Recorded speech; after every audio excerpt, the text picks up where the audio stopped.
ακούω αυτό το gaslighting το κάνουν, λέει, οι ναρκισιστές. Τι είναι αυτό το gaslighting? Εγώ ήμουν σίγουρη τι γινότανε, ήξερα τι είχες κάνει λάθος.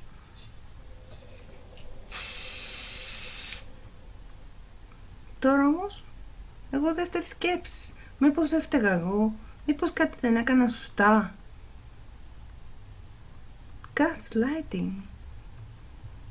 Τι είναι? Για να μάθουμε, για να δούμε και τι θα κάνετε όταν θα σας το κάνουνε.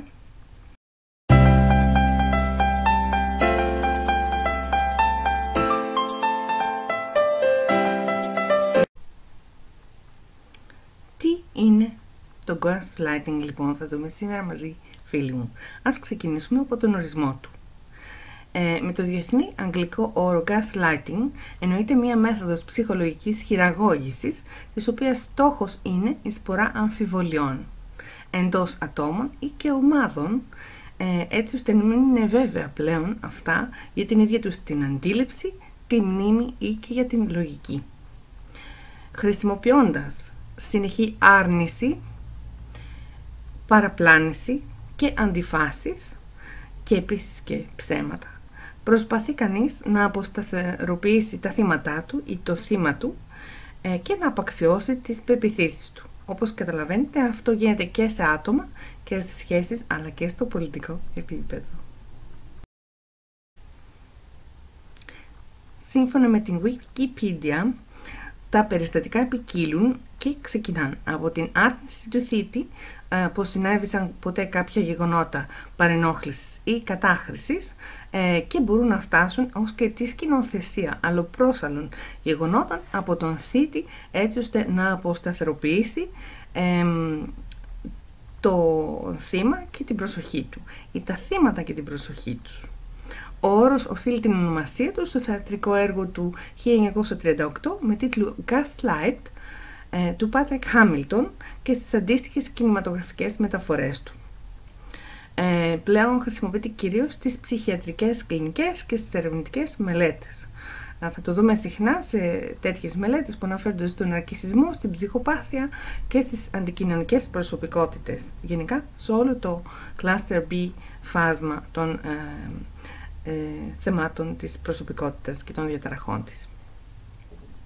Επίσης θα το δούμε πολύ συχνά να το αναλύουν σε ό,τι αφορά την προπαγάνδα και σε ό,τι αφορά τον πολιτικό σχολιασμό και τις καμπάνιες των πολιτικών που γίνονται. Στο φιλμ αυτό, ο σύζυγος σιγά σιγά τρέλαινε τη γυναίκα του και το ίδιο πράγμα κάνουν και οι gaslighters, που είναι μια ειδική κατηγορία ανθρώπων. Μπορεί να είναι ναρκιστές, αλλά μπορεί να είναι και κυρίως gaslighters και τους ενδιαφέρουν πάρα πολύ, τους ενδιαφέρει μάλλον, το να έχουν τον έλεγχο των καταστάσεων. Γενικά το gaslighting χρησιμοποιείται ως τεχνική ελέγχου, γι' αυτό και το χρησιμοποιούν και οι πολιτικοί, γιατί ελέγχουν ένα κοινό, ελέγχουν μια μάζα ανθρώπων με ψεύδι, με παραπλάνηση κτλ. Ο στόχος του είναι να βάλει μέσα σας αρνητικές σκέψεις και στην ουσία να αντικαταστήσει τη δική σας αίσθηση της πραγματικότητας με τη δική του αυτή που θέλει ο άνθρωπος που κάνει το gaslighting, και μπορεί να σας φάει εσωτερικά στην ουσία και να σας δημιουργήσει την αίσθηση ότι είστε τρελός, ότι δεν είστε λογικός, ότι γενικά κάτι έχετε και ότι όλα αυτά που σκέφτεστε δεν υπάρχουν. Μπορεί για παράδειγμα να σας, σε επίπεδο σχέσεων, κάποιος να λέει ότι όχι, δεν έγινε αυτή η συζήτηση, δεν έγινε το τάδε πράγμα, είναι στο μυαλό σου, εσύ τα βγάζεις από το μυαλό σου, οπότε εκεί την ώρα εσείς αισθάνεστε σαν να είστε τρελός. Χρησιμοποιείται πάρα πολύ από τους ναρκιστές, περιττό να το πούμε, είναι και κάτι το οποίο αν ρωτήσουμε ψυχοπαθείς και ναρκιστές, θα δούμε ότι αντλούν και ευχαρίστηση από το να το κάνουν. Δηλαδή κάθονται και χαίρονται να προσανατολίζουν το θύμα τους. Συνειδητά, δηλαδή χαίρονται να το κάνουν, είναι παιχνίδι. Και το ξέρουν και καλά και είναι και περήφανοι που το κάνουν καλά. Αν ποτέ σας εκμυστηρευτούν τα μυστικά τους.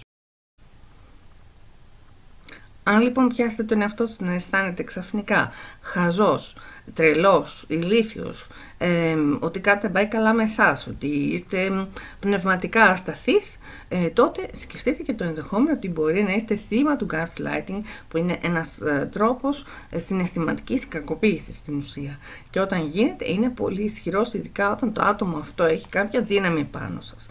Γιατί θα δούμε ότι όλο αυτό το πράγμα έχει νόημα όταν το άτομο αυτό του έχετε δώσει εσείς μια δύναμη πάνω σας ή όταν την έχει. Για παράδειγμα, γονιός προς το παιδί έχει μια δύναμη πάνω του. Ό,τι και να πει μετράει. Αν εσείς έχετε βάλει ένα άτομο σε μια θέση δύναμης, για παράδειγμα ένα σύντροφο, όταν τον λατρεύετε και πει κάτι, αυτό μετράει για σας. Οπότε εκεί έχει και τη μεγαλύτερη νοσηρότητα αυτό το πράγμα.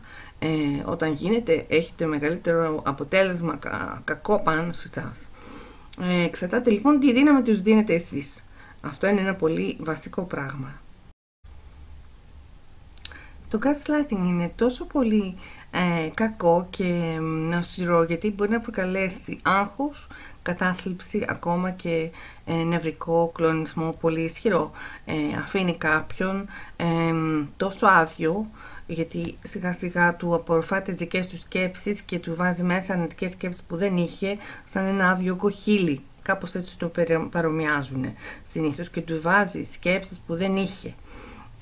Οπότε μπορεί να προκαλέσει πάρα πολύ ισχυρό κλονισμό σε έναν άνθρωπο. Αν είναι κανείς υγιής, μπορεί να τον επηρεάσει. Είναι μια ερώτηση. Ναι, μπορεί να τον επηρεάσει, όπως κάποιος που είναι υγιής και δίπλα του είναι κάποιος κρυωμένος και θα πάρει, μπορεί να το κολλήσει. Το ίδιο είναι και το gaslighting. Όταν είστε πολύ καιρό δίπλα σε έναν άνθρωπο που στη συνέχεια χρησιμοποιεί gaslighting, τότε ναι, μπορεί να σας επηρεάσει ακόμα και αν είστε υγιείς και κανονικά δεν θα σας επηρεάζει. Οπότε προσοχή, είναι πολύ σημαντική η απόσταση. Θα δούμε τώρα μερικά πράγματα σε σχέση με αυτό.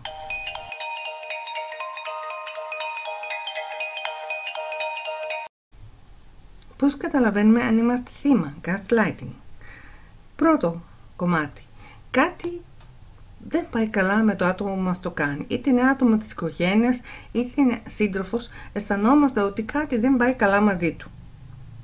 Δεύτερο σημάδι είναι ότι αισθανόμαστε πολύ συχνά μπερδεμένοι και σαν να έχουμε χάσει κάθε κατεύθυνση.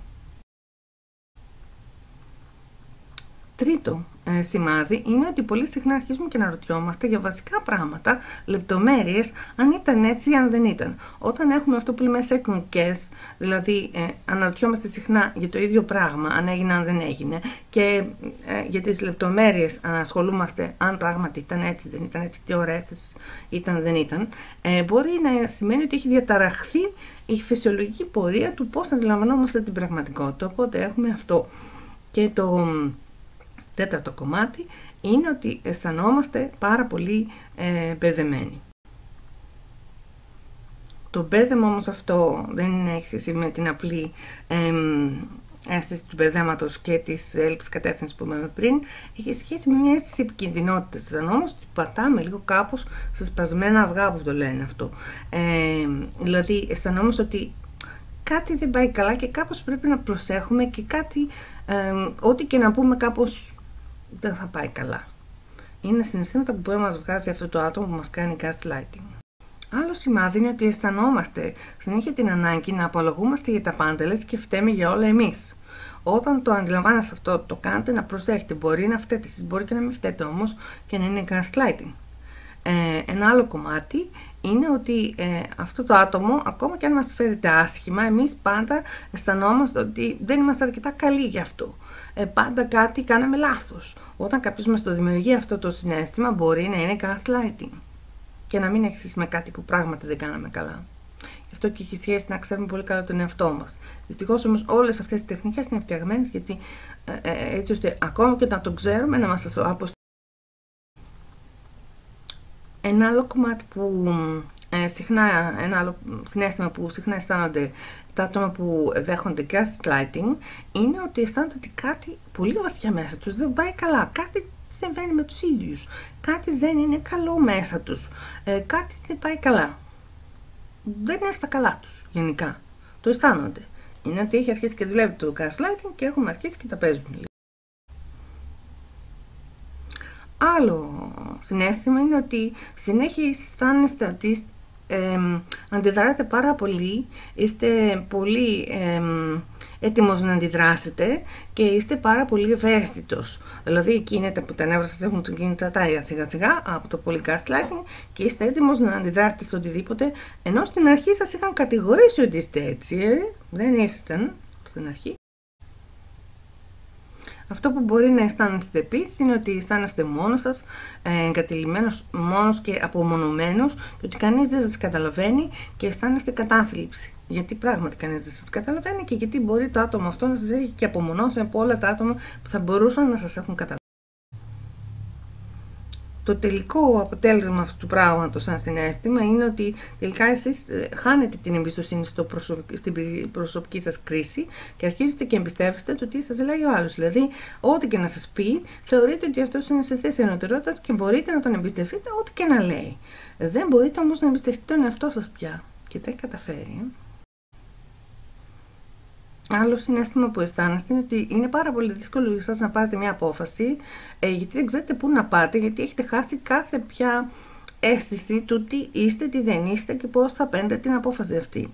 Οπότε είναι λίγο καταστροφικό αυτό για τον εαυτό σας, μέχρι τη μετά σας σαμποτάρετε τον εαυτό σας και δεν μπορείτε να πάρετε καμία απόφαση. Αισθάνεστε ότι είστε πολύ πιο αδύναμοι από το παρελθόν, αισθάνεστε ότι κάποτε ήσασταν δυνατοί, αλλά τώρα πλέον είστε αδύναμοι και δεν μπορείτε πια να είστε τόσο δυναμικοί και να παίρνετε αποφάσεις όπως παλιά. Αισθάνεστε περίεργα. Ένα άλλο συναίσθημα που μπορεί να έχετε είναι ότι αισθάνεστε ένοχος και δεν αισθάνεστε τόσο χαρούμενος όσο στο παρελθόν. Επίσης, ένα άλλο συναίσθημα που μπορεί να έχετε είναι ότι δεν μπορείτε να μιλήσετε πια. Είστε μαζεμένος. Δεν σας βγαίνει να μιλήσετε και να πείτε τη γνώμη σας.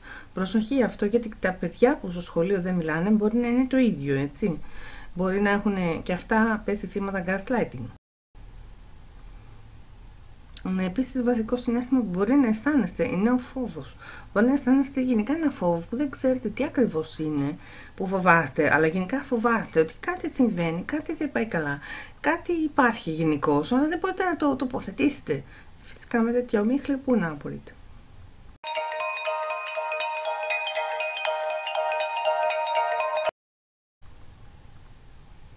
Τεχνικές που χρησιμοποιούν τώρα. Καταρχάς το ένα είναι να σας κάνουν discredit, δηλαδή ενώ σας αφαιρούν κάθε στάτους και κάθε δυνατότητα να σας πιστεύουν οι άλλοι. Σας κάνουν να φαίνεστε τρελοί στους άλλους και ότι δεν έχει ο λόγος σας πέραση και ότι αυτά που λέτε δεν στέκουν γενικά. Ένα. Δεύτερο είναι ότι χρησιμοποιούν μια ψεύτικη μάσκα συμπόνιας. Καημένη μου εσύ, τι κρίμα που τα έχεις καταλάβει όλα λάθος. Δηλαδή π.χ. ας το πούμε, τον πιάσατε κάποιον, απατάει κάτι, κάνει κάποιο μήνυμα, πιάσατε, το κατάλαβες λάθος, πόσο σε λυπάμαι. Δηλαδή βγαίνει ένα τέτοιο πράγμα από αυτό που κάνουν, που πάλι οδηγεί σε εσάς στο να αποσταθεροποιηθείτε μέσα σας και να αρχίσετε να ρωτήσετε μήπως το έχει δίκιο, μήπως το κατάλαβα λάθος, μήπως είναι αθώος και τον κατηγορώ εγώ η κακιά. Αλλάζουν το θέμα. Εκεί που μιλούσατε, και τι θα φάμε σήμερα ή τι θα κάνουμε πιο μετά ή και εκείνο τι έγινε τελικά με την οικογένειά σου ή το τάδε, ή μπορεί να σας κατηγορήσουν. Αυτό είναι άλλη μια ιδέα που έχεις από την οικογένειά σου όπως μεγάλωσες.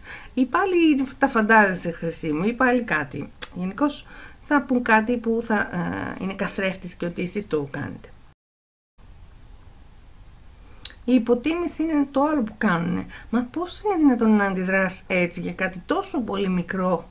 Γιατί κάνεις τέτοια ιστορία από ένα τέτοιο τόσο μικρό πράγμα? Δηλαδή, πάντα αυτό που κάνουν αυτοί, ενώ είναι πάρα πολύ σημαντικό, εσείς είστε που κάνετε ιστορία από αυτό. Δεν υπάρχει ιστορία. Το απάβγασμα αυτό που τις τεχνικές τους είναι η άρνηση και η αποφυγή του θέματος. Δεν το θυμάμαι καθόλου, λες ψέματα, αυτό δεν συνέβη, τα βγάζεις από το μυαλό σου και αλλάζει το θέμα. Δεν ήταν εκεί το θέμα μας, αλλού ήταν το θέμα μας, ενώ αλλάζει αυτό το θέμα. Και αλλάζουν επίσης και την πραγματικότητα και προσπαθούν να κάνουν εσάς να φανείτε ένοχος. Δηλαδή προσπαθούν να το μανιπουλάρουν έτσι, ώστε να φαίνεστε εσείς ότι είστε ένοχος και όχι αυτοί. Εσύ το έκανες αυτό, δεν το έκανα εγώ. Το μπορεί να έχει και μια έννοια της συμπόνιας, ότι «Αχ, Χρυσή μου, ας το πούμε, πώς το κατάλαβες έτσι λάθος αυτό το πράγμα». Ή ένα απλό χτύπηματάκι ήταν, δεν ήταν τίποτα σοβαρό, δεν σου έκανε κάτι, απλώς σε ακούμπησα.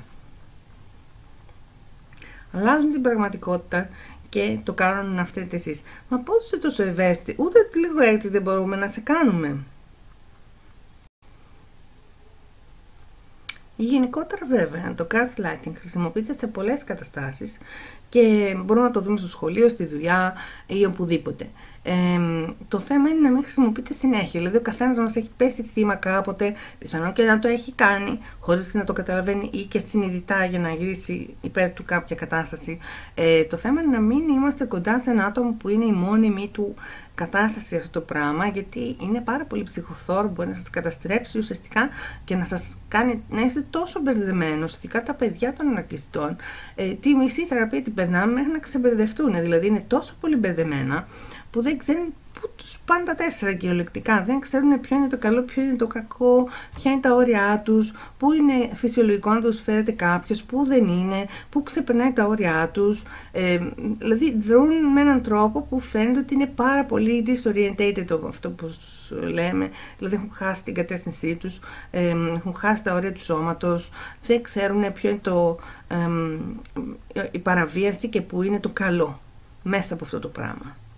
Επίσης, περιττό να το πω, το χρησιμοποιείται σε κάθε μορφή κακοποίησης ανηλίκου αυτό, μετά από βιασμό, μετά από κακοποίηση σεξουαλική, μετά από οτιδήποτε μπορεί να έχουμε και gaslighting για να το καλύψουμε. Πολλές φορές είναι πολύ πιο επώδυνο το gaslighting που έχετε φάει παρά το τι σας κάνουν. Δηλαδή το να σας χτυπάνε ή το να σας κάνουν είναι ξεκάθαρη επιθετική βία, έτσι. Αυτό το gaslighting που είναι μια μορφή επιθετικότητας χειραγώγησης τύπου είναι πολύ χειρότερο, γιατί σας μπέρδευε το μυαλό. Δεν μπορείτε να είστε σίγουρος για τίποτα ή σίγουροι και όλα είναι θολά.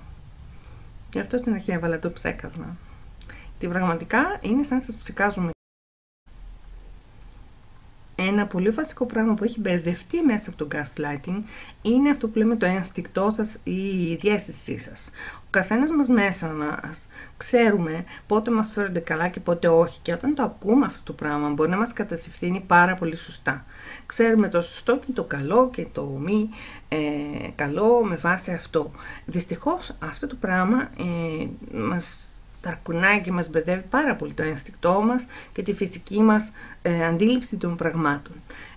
Χρειάζεται λοιπόν να μάθουμε, ένα από τα κομμάτια της θεραπείας περιλαμβάνει το να μάθετε να ξαναβρίσκετε το ένστικτό σας, να το εμπιστεύεστε και να μπορείτε να το αφήνετε να σας κατευθύνει και να δημιουργείτε όρια εκεί που δεν υπήρχαν ξανά από την αρχή. Χρειάζεται, όπως καταλαβαίνετε, αν έχετε πέσει θύμα μόνιμου gaslighting ή είστε παιδί ναρκιστή και το φάγατε αυτό το πράγμα με τις σοκάδες, να ασχοληθείτε πάρα πολύ με κάποιον ειδικό με αυτά τα πράγματα για να μπορέσετε να ξαναφτιαχτείτε, γιατί μέσα από τα όρια μας είμαστε αυτοί που είμαστε. Αυτά μας καθορίζουν. Αν δεν έχουμε όρια, είμαστε τα πάντα. Είμαστε ένα πράγμα που καθένας μπορεί να παραβιάσει πολύ εύκολα. Αυτά ήταν αυτά που ήθελα να σας πω για το gaslighting, φίλοι μου, και αν σας άρεσε το βίντεο κάντε subscribe στο κανάλι και γραφτείτε για να λαμβάνετε και τις άλλες ειδοποιήσεις με το κουδουνάκι. Ευχαριστώ που με ακούσατε. Γεια σας.